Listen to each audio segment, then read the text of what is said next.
Сәлем, каналыма қош келдіңіз. Бүгін қыз мезгіліне арнап слива және абрикос пен персик компотын дайындаймыз. Сіз де өз дайындау тәсіліңізді видеоның астына жазып қалдырсаңыз болады. Және де менің каналыма тіркелмеген болсаңыз, тіркеліп лайк басуды ұмытпаңыз. Алдымен банкіні тап-таза етіп жуып аламыз. Мен банкіні буламаймын, тек банкіге жабатын қақпақты қайнап тұрған суға 5 минуттай ғана салып аламын. Банкілері мүлдем атылған емес. Жемістерді тазалап жуып аламыз. Қантты да дайындап қоямыз.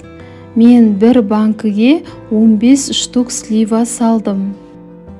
Жемістерді салып болғаннан кейін қайнап тұрған ыстық суды банкілерге құйып, бетін жауып шығамыз. Достар, каналыма тіркеліп лайк басуды ұмытпаңыздар. Персик пен абрикосты да дәл солай 12-15 штук сала бересіз. Ортасындағы дәнегін алып тастадым. Дәмі әдемі шығатын болады. Енді қайнап тұрған суды толтыра құйып шығамыз. Бетін тез жабамыз. Банкілеріміз атылмау үшін жемістер ыстық суға толық пісуі керек. Сондықтан ыстық бірден шығып кетпеу үшін банкілерді одеялға орап қоямыз. Сол күйінде 30-40 минут тұруы қажет.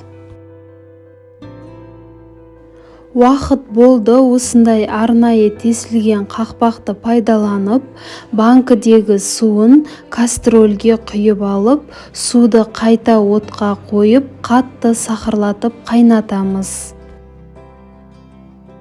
Су қайнағанша 2 литр банкіге жемістің үстінен 300 грамм қант салдым.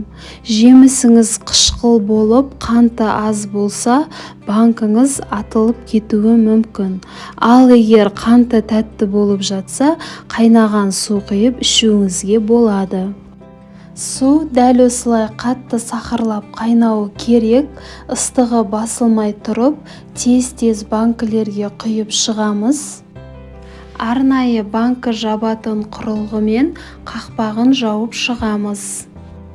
Жемістер толық пісіп, қанты еру үшін банкілерді төңкеріп қоямыз. Одеял немесе көрпеге орап, сол күйінде 24 сағат тұруы қажет.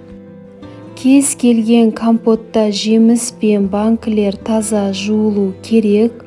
Құятын су ыстық қайнап тұруы керек. Жемістер толық пісу үшін соңында банкілерді көрпеге немесе одеялға орап қоюымыз керек. Сонда банкілеріміз атылмайтын болады.